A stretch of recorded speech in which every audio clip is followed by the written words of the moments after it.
ফ্যামিলিতে কারো কাশি হচ্ছে দীর্ঘদিন ধরে, ওষুধ খেয়েও কমছে না, তাহলে এই যে পেয়ারা পাতা জলের মধ্যে ভালো করে একটু নুন দিয়ে ফুটিয়ে সেই জলটা দিয়ে গার্গিল করুন।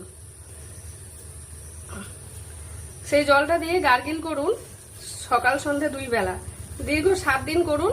দেখবেন দীর্ঘদিনের কাশি একবারে কমে গেছে। আমার শাশুড়ি মায়ের এরকম খুব কাশি হতো, তো উনি এভাবে গার্গিল করাতে দেখি উনার কাশি সত্যিই কমে গেছে। আমরা ট্রাই করে দেখেছি, ফল পেয়েছি, তাই আপনাদের সঙ্গে এটা শেয়ার করলাম। আপনারাও করে দেখুন, ফল পাবেন। জলটা অন্তত 10 মিনিট ফুটাবেন। 10 মিনিট ফুটানোর পরে দেখবেন লিকার চায়ের মতন জলটা লাল হয়ে গেছে।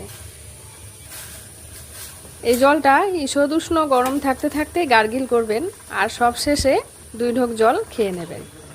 তাহলে দেখবেন বেশ উপকার পাবেন। সত্যিই এটা উপকারী জিনিস।